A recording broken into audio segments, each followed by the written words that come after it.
And we're back. We're back. Welcome to the Cavalry, everybody. Oh boy. Very exciting. We have our first a guest. We have a guest. Thank you for jumping in there. Were you worried? Were you worried I wasn't going to get my big wind up? I was going to stroke out and not be able to finish it. Yeah. We've had it. This is Matt. First of all, it's Matt Knudsen is back. Hey. Hilarious. Thank you guys so much for having me. A pleasure does not begin to cover it. Oh, what a gentleman. What a sweetheart. Don't you wish you could talk like that, Johnny? I do. He didn't. I study your Instagram reels and I try, but I just Sure.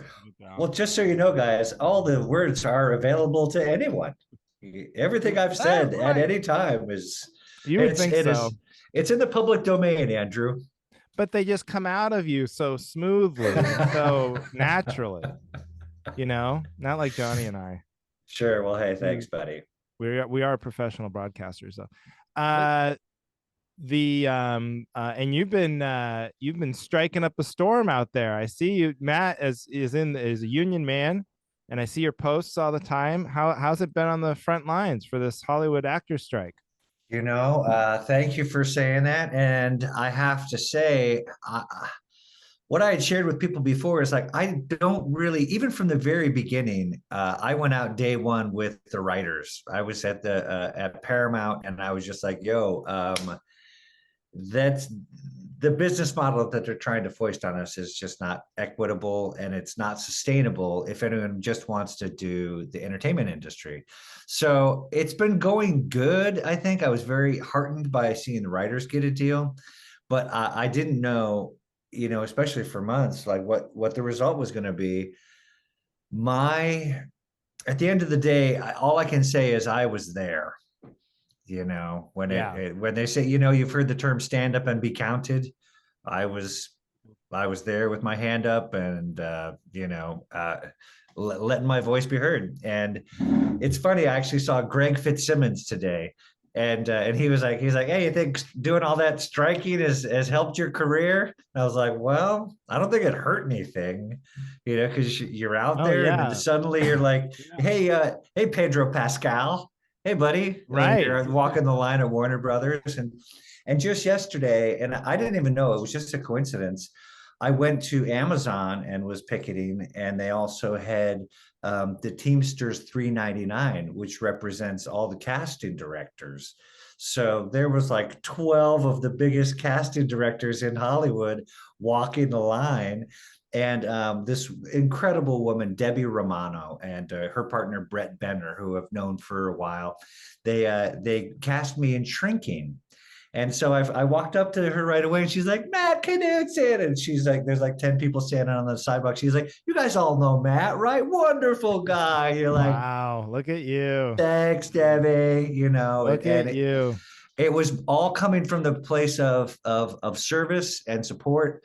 And then also, like, when you call a strike, you're like, we're on strike. And then the media shows like 6 people out there. We're striking. Right. You know, you want to have a little, a little flex, a little numbers. And, you know, I joined my first union when I was a teenager, and I've been in one my whole life. Ironically, you could help flex the numbers with AI. You could just add extra strikers in the newsreel footage if you guys would just kowtow to these producers a little bit. Well, now you tell me. No. Johnny and I have been supporting too. We went out. I actually went to the 7-Eleven and walked the picket line in front of the Amazon locker box here in Portland, Oregon. So no one was able to get their packages. Yeah, all by myself. No casting directors at the 7-Eleven. Portland, Oregon. Hilarious. One day longer, one day stronger. Is it? It's such a funny picture you paint, because of course you're all doing it for solidarity, blah blah blah, yank. But also you're out there, you know, and like you said, there's Pedro Pascal. Is it that classic? I always think of the Hollywood Improv bar, but is it that classic thing where you're like talking to somebody and then somebody's striking more famous behind them, and then your eyes start to like divert away from their stupid conversation. Like, oh yeah, sure, oh yeah, you had a new baby. Anyway, I should strike over there. I think somebody's the scab over there. Oh yeah. Well, you know me. I'm always looking for someone better. Yes, yeah. Yeah, in any environment, you know. On this Zoom, you're doing 3 podcasts right now, looking over your shoulder. Yeah. And playing You'd be like, video is anyone poker. else joining us during this recording? Right. Listen, guys, friends, fans, all that stuff. I was told that Jeff Garland was going to be on this. Is that still happening? Jeff Garland? Yeah. It has been very empowering. And, you know, to some of these people I hadn't seen in years and years, and like since the COVID lockdowns. And so it was, I mean, I'm not going to say fun, but there was, I think 12 or 13, maybe 14 studios, and I struck them all at least once. I love it. And that's like where I think actors and writers get underestimated, because, you know, like when, you know, other industries strike, like nurses, or, you know, that is that thing, like you're missing your paychecks. And obviously you guys are missing paychecks too, but like I remember reading that quote from some guys, like, yeah, some producer was gonna put the pain on them, and like they're once they start getting evicted from their apartments. I'm like, you don't think writers and actors know how to go 6 months without a gig? Like, who do you think you're talking to? I was just imagining, like, if comedians went on strike, like, there's guys that go years, you know, without a decent paying gig. You're like, so you're right, not gonna Andrew. break, and they still are out there doing shitty shows. So I was like, yeah, I think they picked the wrong group to not do anything for a while. Agreed. And you know, in my mind too, it's like if you're Paramount or Warner Brothers or you know what have you, your only thing is making movies and TV shows. Whereas like an actor, if they have a job waiting tables, they're like, well, I guess I'm not going to have an audition for 4 months. Right. So and it doesn't hit in the same way. And it doesn't even hurt that much, because you're like, well, I couldn't. That's how I would look at it if it were me. Like, I could have booked no work for the last 10 years. And then if the strike hit, I'd be like, puh, see, this is why I'm not getting any calls. I'm on strike. Yeah, it's almost nice. It's like an excuse. It's like, wow, Yeah. this is why. This is Right. why. Otherwise, I'd be. There should be a stand-up strike. It'd make me feel better. Yeah, old like 70s style, a wildcat strike at the Comedy Store. No, yeah. You know, that's the thing is there's so many people like next in line. So the fact that people banded together like this, and it really was, it was actors, it was writers, you know, there's the other guilds like the sound, camera, composers. They've all rolled out, and they've all, you know, been really supportive. So, and in my past, I've picketed with groups that I wasn't a part of, but I would still show up in my like SAG shirt, and it's just like, yo, hey, grocery store workers, you're looking for a fair contract. I'm not in your union, but here I am. Let's do some laps in front of Vons. And you're still like looking over people's shoulders, like, sure. Oh yeah, absolutely. You're a good. Oh wait, that's a good checker over there. Let me. I think I see an assistant manager. Excuse me, box boy. Get out of my way. Yeah. But I think we're closer than ever to having some kind of resolution, especially after the writers have terms of a deal, and then now the actors can just say like, well, you just. I believe the term is a like-kind deal. Yeah, just give us the stuff they've got. Yeah, you have the framework now of the important things, maybe. True. And what I had been explaining to some people, like who aren't necessarily industry adjacent, and they, you know, they're like, so what's the strike all about? It's like, I put it in terms of like, so there's like, instead of calling it a residual, you call it a usage fee. So you've been in something, you created this piece of intellectual property together with you know, Fox or an insert name of studio, but every time they air it, they're using your face and your likeness and your voice and your image and all these other things that belong to you. So they just gotta pay just a little bit. And the example I was given is just like, let's say somebody like takes your picture and they like gives you $20 and you're like, whoa, $20 just for a picture of me? That's cool. And then you go into Walmart the next week and your picture's on a t-shirt and they're selling them. Right. Like any reasonable person would be like, hi, can we talk? Where's my It happens to Johnny all the time. That exact story. Except I light up and I'm like, oh, good. The manager got my email. Yay. So, you know, that basically they with the streaming things, they were trying to, you know, do away with that residual structure. They were having this kind of like one time, like, well, we already gave you the $800 3 years ago. What were you being greedy now? You're like, dude, you know, you have to be reasonable. Yeah. While at the same time, they weren't sharing the data for their viewership. So you're like, well, Right, is it a hit? Is it a bomb? How many people watched it? Hey, don't worry about it. What do you Yeah. mean, don't worry about it? So when only one side is privy to data, it's not a good faith negotiation. So let's say this, because like there's like people I know, like people like my mom or whatever, they don't really understand the business, but they watch a ton of TV. My mom watches a ton of TV. And let's say the strike ended tomorrow. How then what how much of a backlog of shows and movies has been created, would you guess? Like what is that gap going to look like where there's just nothing? It's still like crazy reality shows Because they have to make it before it can get out. Yeah, I that's a great question, Andrew. I don't know. Oh. Well, that's it. Thanks, Matt. That was a great episode, everybody. I've reached the bottom. Jeff Garland. Well, I do know. Well, when you see what's happening now, they're like saying like Yellowstone was like a streamer, and they're like, and now it's on CBS. Right. And like the Comics Unleashed was coming on to replace Colbert, and you're just like all these things where they said like we got years of content, and you're like, well, now you're putting things on that you would normally charge people $5 a month to watch. So and ironically, like if they put Yellowstone on CBS, when they have to, that's in the old deal where they'd have to pay all those actors for airing that, right? So it's like, yeah, see, this is valuable. You know, I've been very fortunate enough to work both the contracts, you know, a number of times throughout my career. So, you know, I did Malcolm in the Middle 21 years ago, and it paid me more in usage fees than, you know, some of these streamers like I Think You Should Leave and the Kaminsky Method and Shrinking, right, which are giant hits. They're big hits. And so, you know, if it's a feast or famine thing and only like the top line 1%ers, show creators and everything like that, but the whole infrastructure is built on guest stars and new people coming in, and you know, so I don't know. I'm encouraged, but you know, I'm not gonna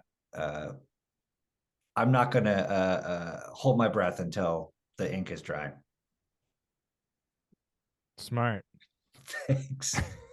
Thanks. Well, I mean, what has been your guys' experience with this? I know you're doing road comedy. Do you feel like people are going out to more live shows, or what do you think?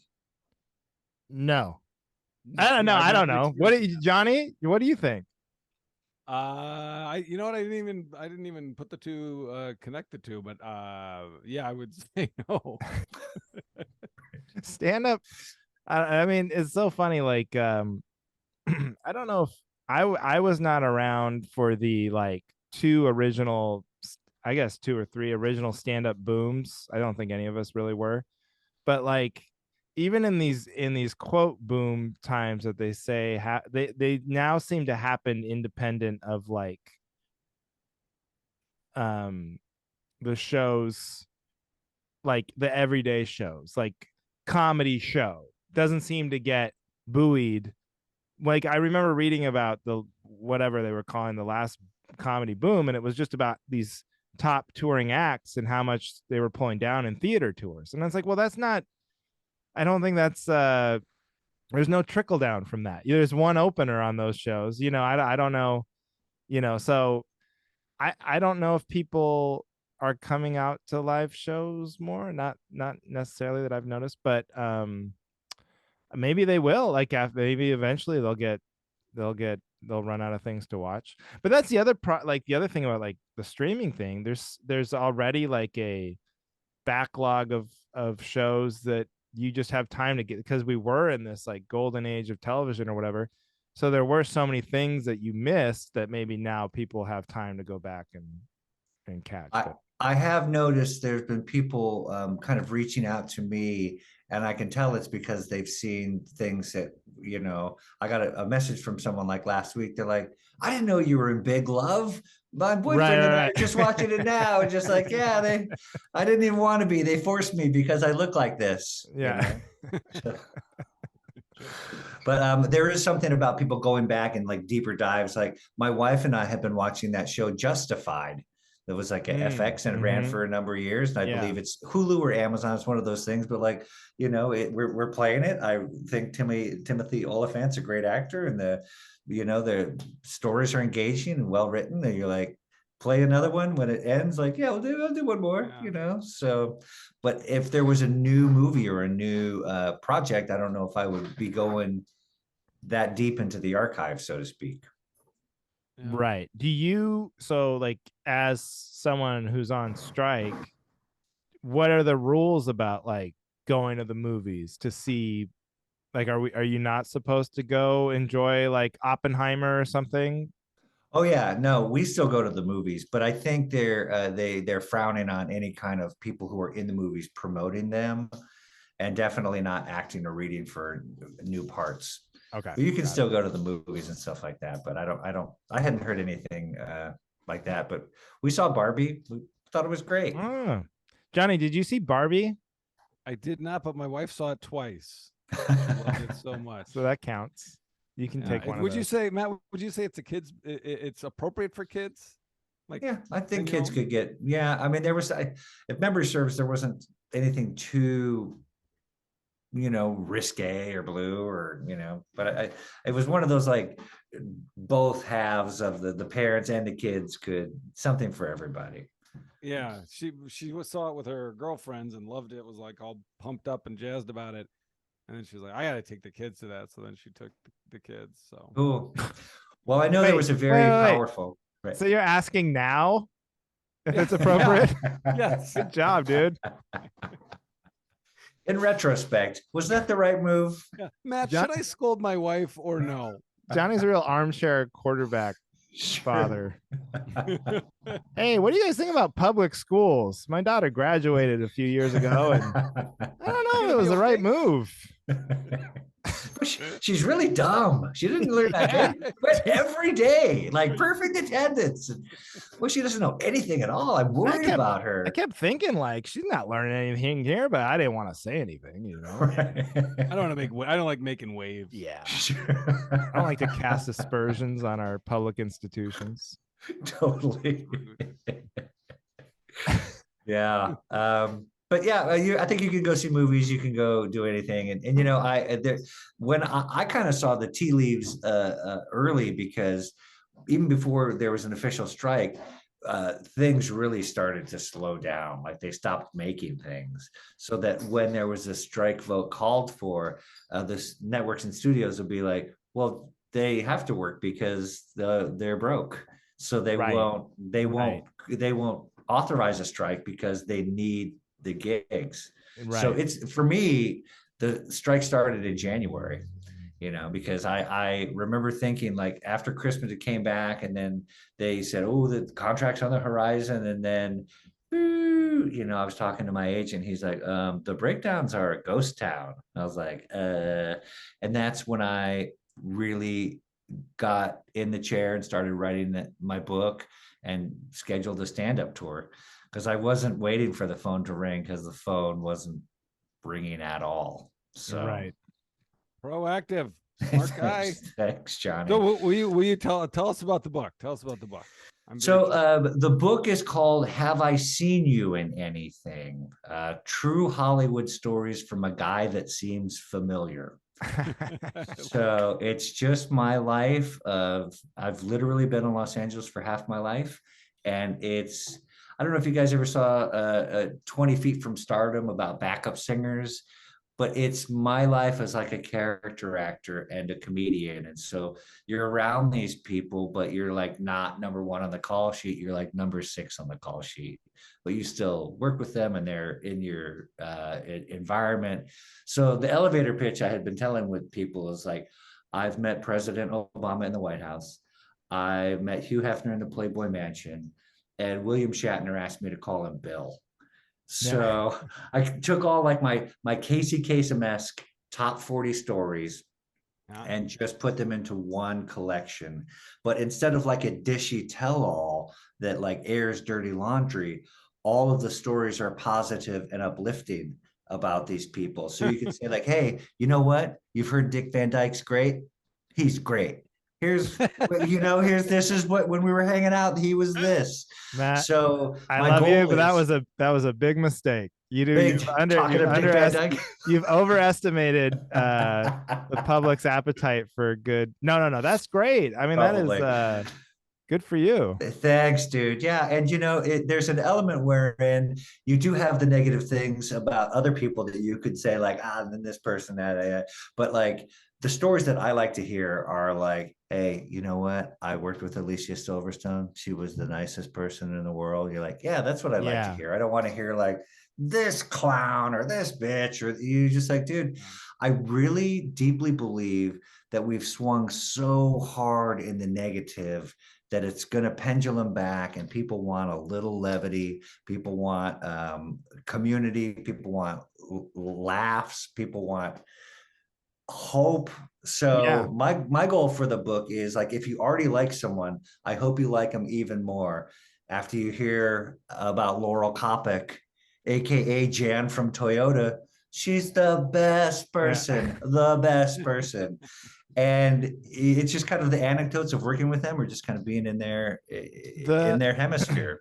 I do think you're right, where like people are so disappointed when they have a favorite actor or something, famous person, and then when they find out they're an asshole, I do think it hurts. Like, you don't want them to be, but you're also not protecting anybody. You're not carrying water for these folks. They are actual good people. Yes. And then you're just picking the stories where they look good. Totally. And a lot of people want to tear people down. I want to give people their flowers, because good behavior needs to be talked about too, especially with these people. It's like, from like Adam Sandler to all these people. At the end of the day, they weren't born famous. They weren't born rich, You intentionally, you're so nice. You intentionally did not pick a person who's the opposite of famous as Adam Sandler. You're like, Adam, all the way from Adam Sandler down to the Johnny Beaners. Down to Johnny Beaners. Has something good in them.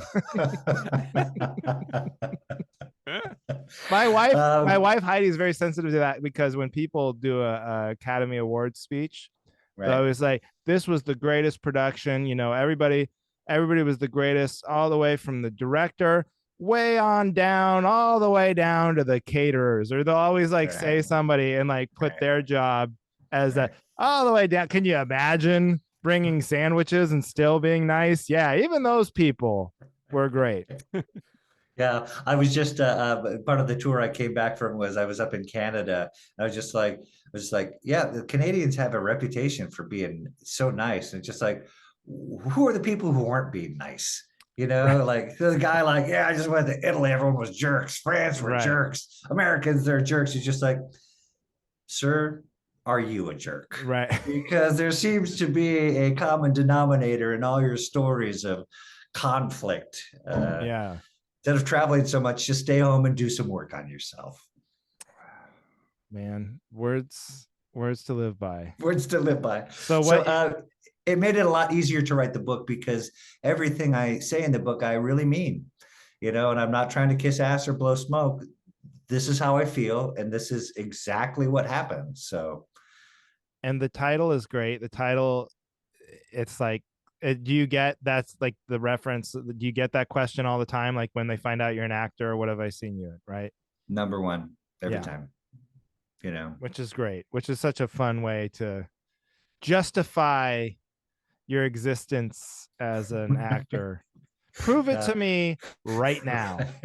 It's funny. I got you know, we put it out to some publishers and stuff, and one of the fee. I was expecting, you know, of some version of this, but like they're like, "Ah, it's just not well known enough." And it's just like, so I'm not well known enough to publish a book about not being well known. Yeah, Okay. yeah. Yeah. Once you get famous, the whole premise is blown out of the water, you know. And also I was very aware that, like, if you like a comedian or something, and hey, you like Artie Lang, Artie Lang fans will buy his book, and he's got a lot of them. But I don't have the fans where I can be like, yeah, 5 million people bought it. So the idea was to just kind of tell the stories of these other people, and you can have this fly on the wall experience, but you would still enjoy it even if you had never heard of me, even if I was just a guy who drove a bus and ended up, you know, Right. in the, Oh, hey, all the hey. way down, Hey. Jeff, all the way down. See, it's hard. It's hard once you start thinking about it. Even if I was just, you know. But what I had said in the foreword of it was like, a friend of mine said that I have like kind of this Forrest Gump element of my life, where you just kind of like say yes, and you know, it's just like, hey, do you want to do this thing? Yeah, I do. So I've been really, really lucky, and you know, I think even more so than the stories themselves. I was talking to my brother yesterday. I said, you get to know me a little bit more, and how I packet information, how I recall things, and how I convey things, and still try and be punchy and succinct and funny. That's awesome. So the What book. was? Oh, go ahead, John. Well, I was gonna ask you. Yeah, yours is about the book. I was gonna ask about something else. So you asked. Sure, first. please. No. By all means. I was just gonna remind people to go get the book, and it's available now. Anyone can. It should be on Amazon right now. I think it's publishing tomorrow morning. So I timed it so that it would come out on 10/4, as in 10/4 good buddy. Nice. Yeah. It's my birthday, by the way. 10/4 is my birthday. Tomorrow? Yeah, Hey, yeah. happy early birthday, Andrew. I never, and you know how stupid. See, that's why you're a better comedian and all around guy than me. Please. I never put together the 10/4 thing. Not once in my life. I'm gonna turn 39. I'm entering my mid to late 30s, and I never thought of 10/4. So Matt has had the book done for 11 months, but he said, no, we are waiting until 10/4. Yeah, right. Totally. I've just always been one of those numbers guys. You know, I look for little things. Don't make me feel better. Those numbers, guys. Those are two numbers. Yeah. Is there any common code for 10/15? My birthday? Yes. Isn't that the police code for a DUI? Yeah, we gotta pick up Johnny Beehner on a 10/15. Yeah. Get down here. He's pretty angry. Yeah. Bring the what is that? The beanbag grenade. He's getting pretty rowdy. He's getting pretty rowdy. But what I was going to say was, so I've seen multiple times on your posting, just reaching out to fellow artists of different kinds. Just, you know, hey, if you need help with something, let's brainstorm together. And I'm just curious the the origin of that, and the motivation, other than being, that's an insanely kind thing to do. Well, thanks, Johnny. You know, when we were coming out of the pandemic, it felt like it had been so long since I had done anything creative. And I was feeling really uninspired by the things that I was doing. Like the jokes I was writing, like I didn't think my acting was very good. I had some other projects that I was writing, but I was like, how can I get out of this a little bit? But also, the goal for me was to, first and foremost, was to act more. than I was acting on my own. So I ended up helping people do these like self tapes or talking on the phone, or we do Zoom things. And I probably worked with about 50 people over the course of and I'm still, it's for both of you guys too, or any of your listeners, hit me up. Let's work it out. You know, I don't care. I really like it. But it was more service and getting to know people, and especially coming out of the pandemic, there are people we hadn't seen for like 2 or 3 years, and you get them in the box, like, hey, you get to reconnect and have some laughs. And with all humility, I really like the work, and there's something that I like about finding the story within the story and putting words into the character's mouth when you know a guy just wrote like on a keyboard, like they've never seen it acted by anyone, and you can kind of over time you see the patterns, you know, in like sitcom writing or feature writing. You can actually maybe illuminate them a little bit to people. So well, for those of you, it's kind of a convoluted answer, but no, and for people like who aren't listening, you know, they don't like when you get an audition for what did I say? For people who aren't listening, for people who aren't listening, don't pay any attention. If you're not listening, that's how powerful. That's how powerful this podcast is. The next thing I'm about to say is for people who aren't even listening. I want you guys to hear this. Right. Anyone who's not paying attention, this is going to fall on deaf ears. Yeah. For people who aren't familiar with like that auditioning process, they'll give you like, you know, a page or two of the script, and you might not even know what the story is about, or they might not even tell you what it is. You just get these 2 pages, and then you have to read just your part. And like every audition I ever did, there was nobody ever on the other side of it. Like when I would tape them, you would just read it and wait, you know, and and you feel like like I'm not an actor, so I would feel like such an idiot. So that what you're doing is like so helpful, because I'm sure you made people feel less like an idiot. Yeah, and I really like it too. And you know, some of these people that I had been working with, they're sending me scripts for projects that I mean, I'm working with a African American woman. I'm not right for the part. I would never be right for the part, but she sends the script to me, and I get to read it. I get to see what professional writing has been hired. I get to see who the name of the person is. All this other like metadata, I guess, for lack of a better expression. But it made me feel more connected in a way where it was more than just me. It was bigger than me. Oh, that's great. Yeah. And I think that might pick up again too once we come back from you know, from the strike. And it's been an interesting 4 years, because it was the pandemic and then the strike. Yeah. And so I don't know, a lot of disruptions. It does seem like we have like by the time we get it, whatever this ends, this strike, but like whatever we're in now from when COVID started, it is just a completely different world than when it started. Like these, like you said, these 4 years, and that's the great word, these disruptions. I tried a bit for a while, but it was like that used to be the good word. Like tech people were disruptors, you know, like Uber was a disruptor of the taxi business, and you know, whatever else. But another example, that's like Andy Kim. And another thing. And a third thing. And a third thing. But then I was like, I think we're like maybe less disruption. Maybe we need people, instead of a disruptor, we need people to come in like, hey, we're gonna leave it like we found it. How about that? We're just gonna go in, do a nice job, and it'll be like, we were never there. Totally. Yeah. Yeah. I don't know. What do you think, Johnny? What do you think the future has for you know, entertainment and this type of stuff? I mean, who knows? Everything seems to be changing. I mean, even like what you were talking about earlier, Andrew, with the, you know, the latest comedy boom and what people are considering the comedy boom.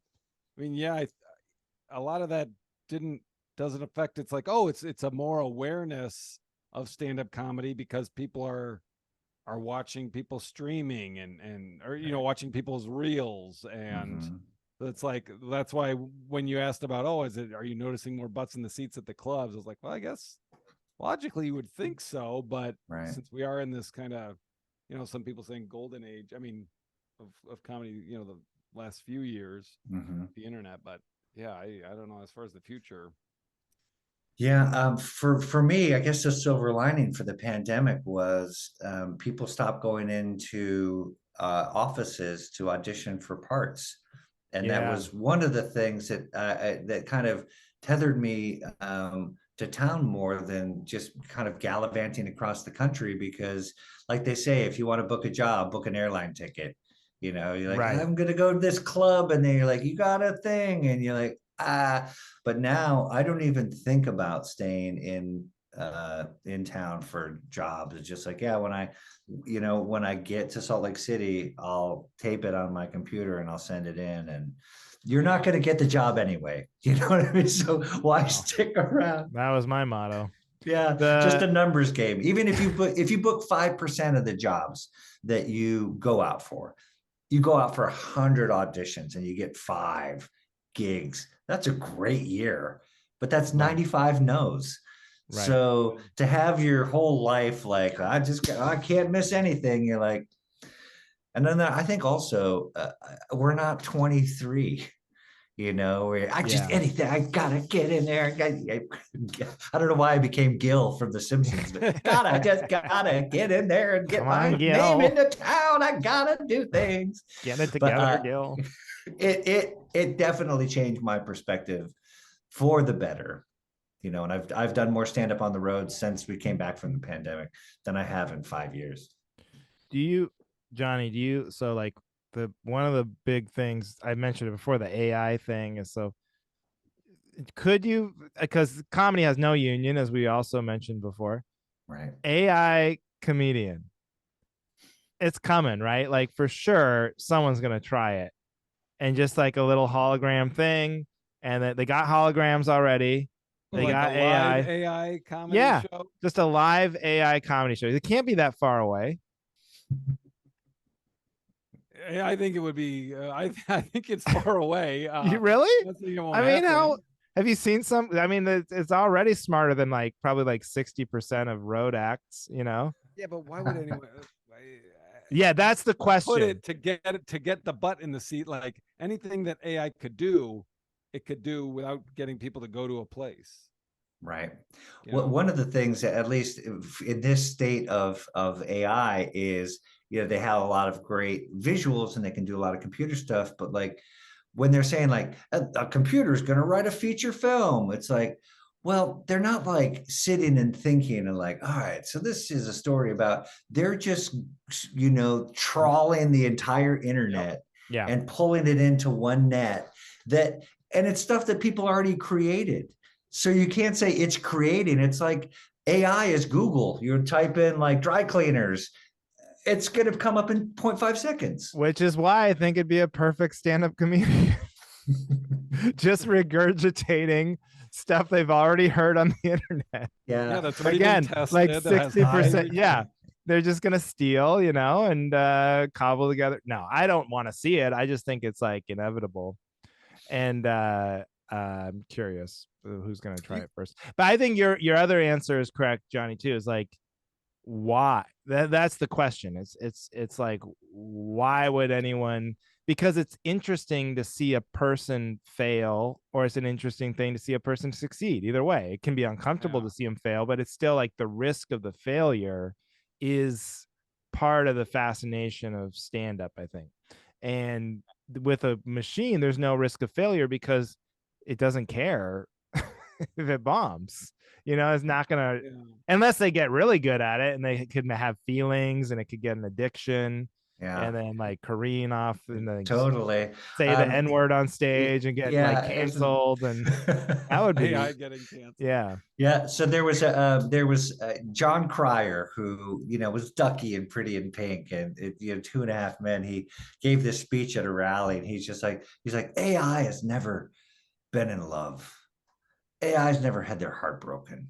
Right. AI's never, and he went on to like list these things. It's just like, they're human experiences that you can't get from a robot, you know? Right. So Right. I think if anything, they'll have some kind of like cobbling together of a script, but they're going to give it to some person who's just like, polish this up, do something. Yeah. So that was another thing with the AI negotiations with the Writers Guild. They're like, don't expect us to clean up the robots. Yes. Yeah. Right.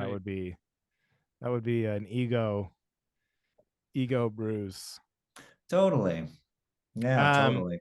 All right. I have one more question, not industry related, before we get to Sure. topics. Unless, Johnny, do you have anything else? Yes. Oh, do But you you want to go go? first. You go. I was just gonna ask, like, Andrew, I think you and I might have talked about it recently, but if you guys ever think about like today with like, cell phones, emails, all this type stuff, you ever think like ask yourself, if I had started doing comedy, if I was like, 20 years younger and had started comedy then, would it be as easy as, like, because you hear all these success stories of, oh, you just go up at the comedy store and boom, blah, blah, blah. Like, but now it's like we have so access to so many people, but so does everybody. So I just wonder if like you Right. ever think like, if you ever like daydream like, oh man, I would have, Oh, if I came you up mean back if you then, I'd be started way more successful. in like Mhm. Yeah, like 1991 85 instead or of something. yeah. Yeah. Oh Oh, yeah.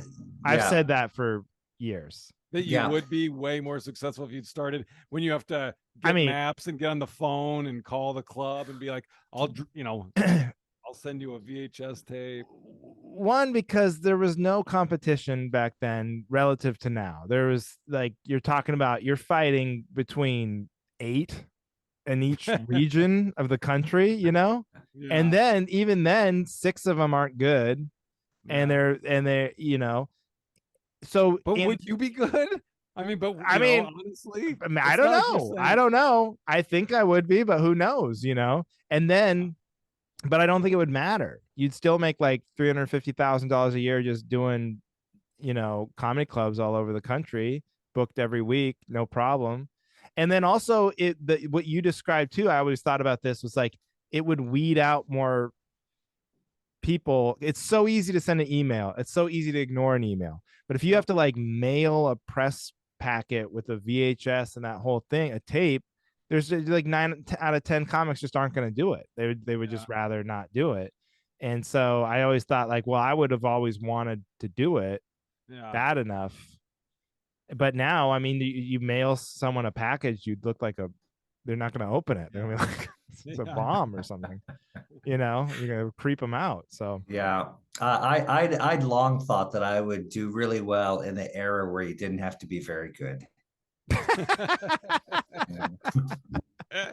well, yeah, and also I'll admit, if I was started in 1991 and rode the wave, I would have been washed up by now. There's no way I would still be good now. So I'll give you that. Agreed. I do feel like, as I move towards like late 40s, 50s, and all this other stuff, if I had been the guy that hit at 25, I would have been the guy that quit at 35 or 32 or something like that, because there's a lot of pressure that people don't really talk about, and there's a lot of like new material, new all the time. And right. I mean, I know people who are household names and multimillionaires, and I've known too many people that have ended their life. So it's the spectrum is wide, from all the way from being a national headliner all the way down to killing yourself. Yeah, but that would have been a less inspiring John Cryer speech. AI has never blown their brains out in a bathtub. AI has never slit their wrists. AI has never jumped off the Golden Gate Bridge. All right, John, we get it. Jesus we get it, Christ. John. Yeah, but no, there really is. It's it's better to burn out than to fade away. Was that what Neil Young? But it's when the spotlight is white hot, people like to build people up and then tear them down. Yeah, for sure. So you look at, and this isn't even like a Dane Cook story as much as like there was a time where he was the hottest dude in the world, and now anytime you see a news story about him, it's someone like, taking a shot at him, and that's just heavy hangs the head.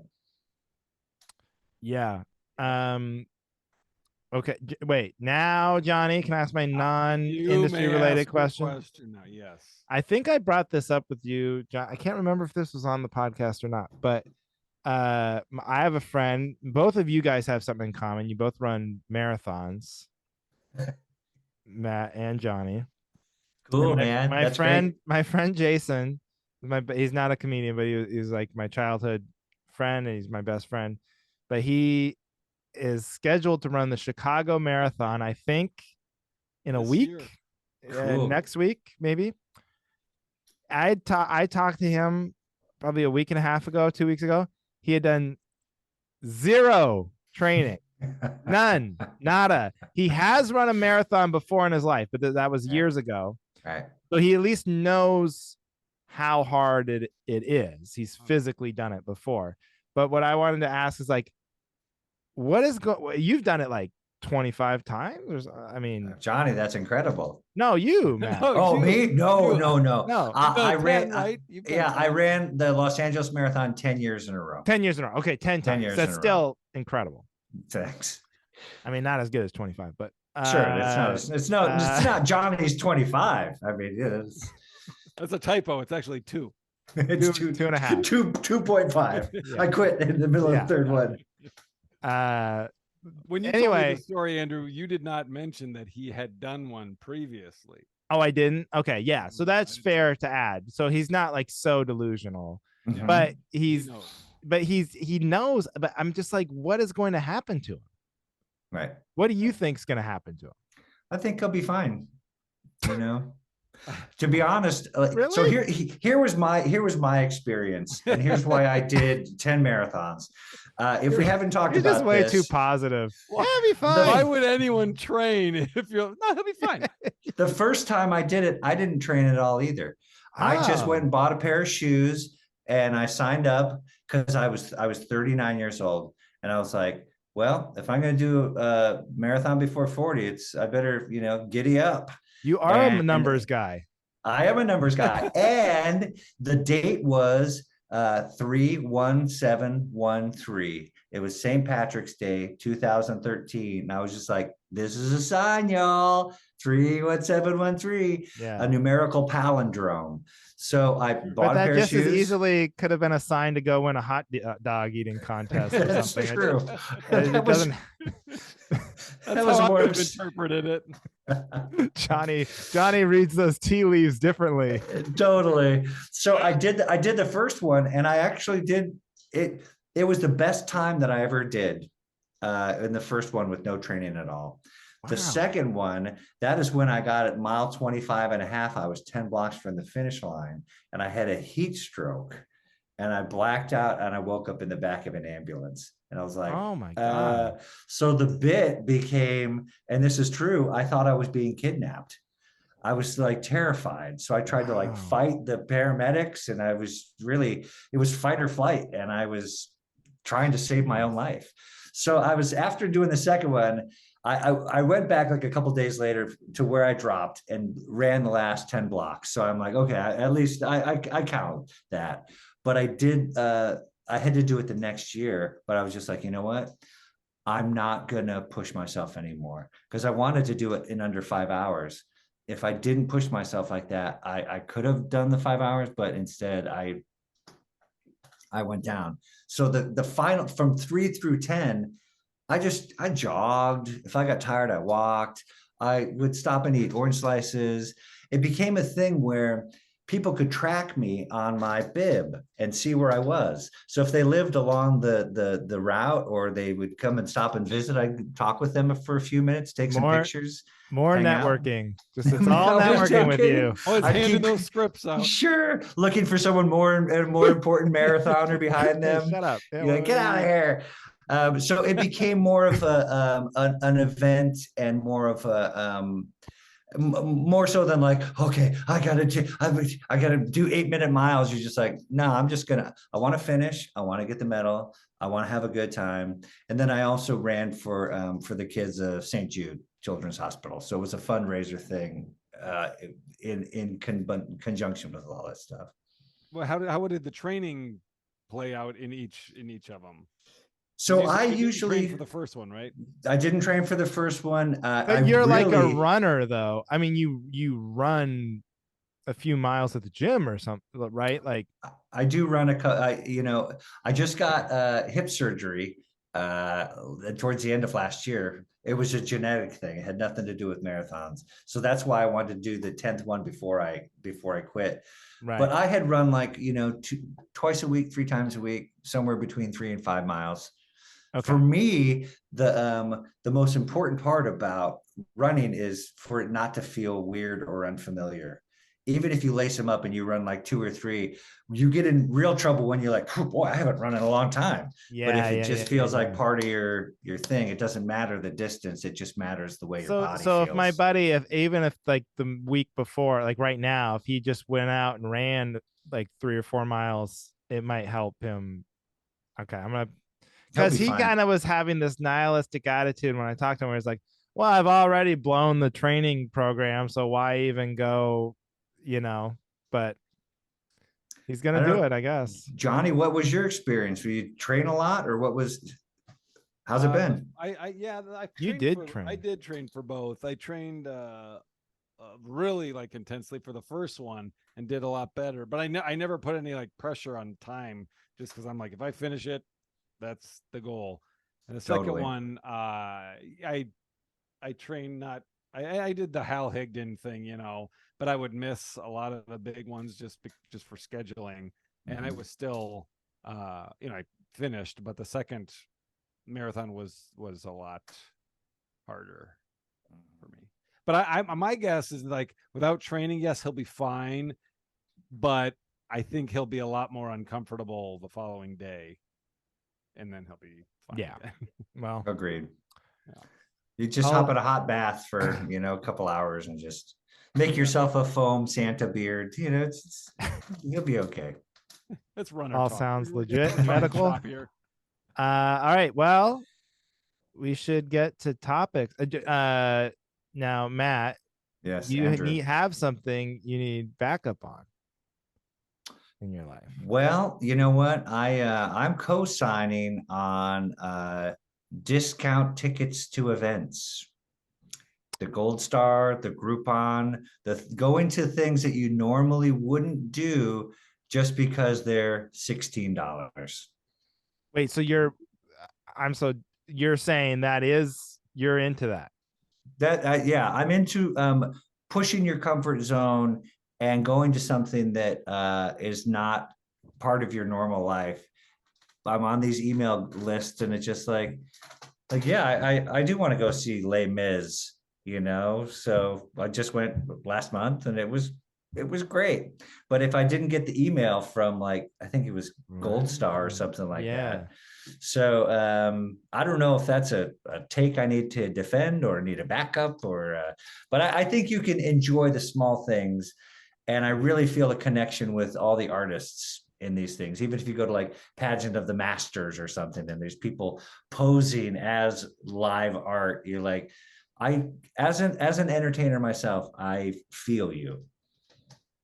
Johnny, are you? Because you got the email. I got the email. That's right. I think that there's spam marketers listening to this that are just jerking off. It's working. It's working. Omaha Steaks, keep them coming. Yeah. Are you a Groupon guy, Johnny? No, you seem like you would be kind of. I am the opposite. The effort that it takes to cut a coupon is not worth the amount of money that you save. For me, I'm very lazy, and I mean, if it happens to be in my hand and I'm at the register, I'll hand it to the person. Okay. But I can appreciate what you're saying, Matt, because we're in the business of just thinking of anything we can do to get people out to shows. True. You put so much effort into the cutting up videos and doing little selfie promotions and making posters and trying to get local media interested, whatever it takes. And it's so hard. And if people really do come, you're like, because I know how hard it is for me to go do anything ever. Anything, Like when yeah. I'm home, you know what I mean? Like I think I told the story before, but there's this I'm not like a huge music person. Like I just know what's on the radio or whatever, but Mhm. there's this singer named Margot Price. She's like kind of like a country act, but she was on like, and I was driving somewhere and I was listening to NPR, and they were interviewing her and playing her albums. I'm like, this is great. I was like, this, I literally wrote it down in my phone. And I was like, okay, I followed her on one of those apps or something. And then she was going to be in Portland. And then my wife and I had a babysitter, and I was like, this is it. Let's go get dinner. Let's go see her show. And then both of us just looked at each other. It was like, we hadn't bought tickets yet. And then it was like 8:30. I was like, should we just go? What a deflating story. But that's what I'm saying. Even there, let's think of all the things that had to happen. I had to be in the middle of nowhere, hear her on NPR. I had to then write her name down. Then I had to follow her on a thing. Then I had to be in town the night she was. Then I had to get a babysitter. And even then, people are just like, and even then it was not go. God, why are you so good at it? This is annoying. Well, one of the things I try and share with people at least one time in my show is like, you guys did it. You said yes. Yes is the gateway to adventure, and it's the reason you're here now. So, you know, that and the Groupon, you guys. That and the Groupon. That and then all the doors are locked. Yeah. Is the reason you're here tonight. No, I've done shows where you could tell like a good deal went out, you know, or like there was this thing for a while called Events and Adventures, and it wasn't like a dating app, but it was like single people would be part of this community where they would organize an outing, and they do the wine painting thing, or comedy would be one of them, and then it would just be packed. You know, it had a different energy because they're all kind of nervously looking around and sure.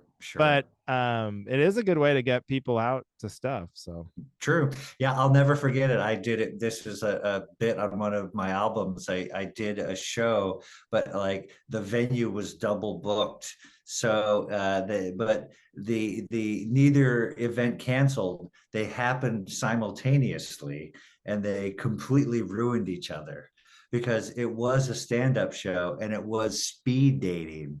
Oh my God. But nobody stopped talking to pay attention to the comedian. So, you know, the whole night I was just like, so where are you from? So my uncle molested me. And I said, I'm from Tampa. And I made my scout leader jealous. Like, oh boy. So it was oh boy. My Scott Bakula impression. Oh boy.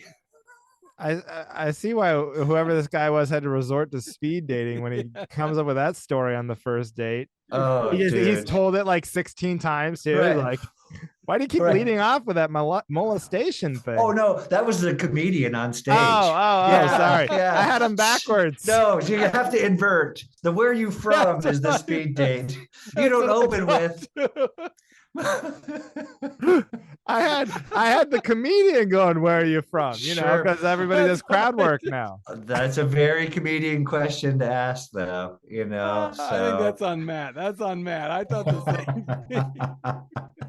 Listen, guys, I didn't say I was a funny or an engaging storyteller. That wasn't the buy-in here. What do you want from me? No, that was maybe but yeah, that was a unforgettable show. And it was, you know, you have good shows and then you have shows where you're just like, that's a good answer though. It's because like that's a great answer, because I think you were talking about like the number one thing you get questions or whatever.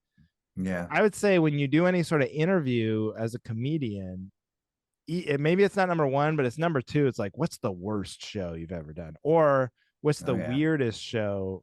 And like, I know I have answers to that. Like in my head, I know I have, like, I've done a ton of bad, weird shows in my career. Yeah, but I never have good ones like that, where it's just like such a clear why this was they're just like bad in a general sense. Sure. Yeah.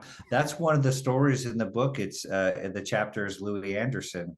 I bummed at the Improv, and he came up and talked to me afterwards and was very, very kind. Really? Oh, that's awesome. Yeah. Yeah. You guys ever do those teen tours?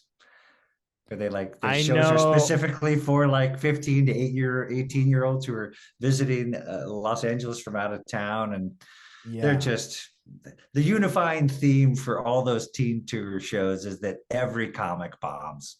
Yeah. You know, I know. I remember those. I never did one. I remember like it was that thing too where it's like most comics I think would have said no, except it was the Improv. So you're like, well, I'll do it for him, thinking you're gonna curry favor and yeah. for And I had just been passed. I had been passed after doing the new talent showcase, which they don't even do anymore. But once you get passed, you can start to MC weeknight shows. And then you do like you're on for teen tours. You can do teen tours. Yeah. But yeah, Louis came up to me after this set, and it was just so terrible. He's like, "You didn't look like you were having too much fun up there." Just like, yeah, no, I wasn't. Yeah. I wasn't. But he really gave me a good advice that I've tried to follow, you know, going forward. And it really, what I had said was, it probably cut years off my development as a comic, bombing in front of Louis like that. Because he said, you know, you seem like a really nice guy, but you never talk about that on stage. You should talk about how nice you are. He's like, I'm not right about most things, but I'm right about that. And at the time I was doing like these kind of dry one-liners, and, you know, do you think chopped liver ever asks, well, what am I? You know, it's that kind of, yeah. No, 15-year-olds love that stuff. No, absolutely. They love chopped liver. When they're eating sliders. Quiet, you awful man. Yeah. So is that the audience or the comedian? Totally. All of us. So if it had gone well, maybe he wouldn't have talked to me at all. It's a great but point. It definitely tried to transition away from just kind of standing and talking and being dry and droll, and, you know, that because I was, I guess, not Stephen Wright, but something in that frequency. Sure. And that's not really my thing. It's easier to be the person you are on stage, off stage, instead of going on and taking this persona that doesn't gel with who you are. Yeah, and it's a hard, especially when you're younger, it's hard to get advice, and actually that shows your maturity that you can take the advice and actually do something with it. I feel like most young comics, and when I was younger, if someone told me anything about my act, I'd be like, you don't know anything. You'll see. You're not even funny. You'll see. Yeah. I'll show you. Yeah. I'm gonna keep bombing for 6 that more was years. Probably my attitude up until like 6 weeks ago, and then now I've finally been humbled to the point where it's like, all right, are there any Louis Andersons out there for me that want to give me a little pearl? Yeah. That's it, until 6 weeks ago, and I still feel that way now. But the important part is, no, it's I guess I take advice from people that I really like, respect. And when I was growing up, Louis was one of my favorite comics. He was the one that I learned what a callback was by watching his special live at the Guthrie. I had never, like, as a 10 or 11, 12-year-old, to the idea of taking something, introducing it once, and then mentioning it again like a few minutes later and getting like an even bigger laugh was like, this is witchcraft. And Louis was the master at it. It would have been weird if you knew what a callback was before 10 or 11. If you're like 8, you're like, callback. Well, I don't know if you guys know the special or even know the bit, but my brothers and I still quote it today. He's talking about driving around the city with his mom as she's pointing out things that make no sense to him. So he's like, Shirley works in that building. You know, Shirley's daughter works in that building. He's like, who's Shirley, Mom? Oh, don't you remember you were 3 and she got you those little cowboy boots? You know. Then he like pulls into a garage sale like 10 minutes later. She goes inside And she disappears until he has to go in there like, Mom, what's going on? She's like, Shirley lives here. He's like, yeah, I saw where your daughter worked. Thanks for the boots.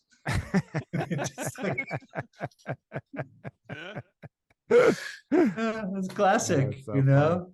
And he was just, you could tell he had a lot of pain in his life, but he used it for, for comedy, which is another lesson too. All right, man. Well, plug the book one last time, and then any dates you have coming up. So this will come out, next week, but sure. Well, the book is called Have I Seen You in Anything? True Hollywood Stories from a Guy That Seems Familiar, and it's on Amazon right now. You can just type my name in the search box. It should be right up at the front. It's a picture of me at the Comedy Store on the cover. And I guess if it's coming out next week, you guys can see me in Salt Lake City, Utah on October 21st. I'm going to be in Texas on Thursday, but might come out after that. But Okay. Or just mattknudsen.com, or the link tree has links to all my albums, my Dry Bar special, subscribe on YouTube, all the things I don't want to promote. right. Right. mattknudsen.com, Linktree. Go see him live. He's hilarious. Thanks for doing it, dude. My pleasure, Andrew, Johnny. Big fans of both of you guys. I'm proud to call you my friends. Johnny, did you have shows you want to plug quick?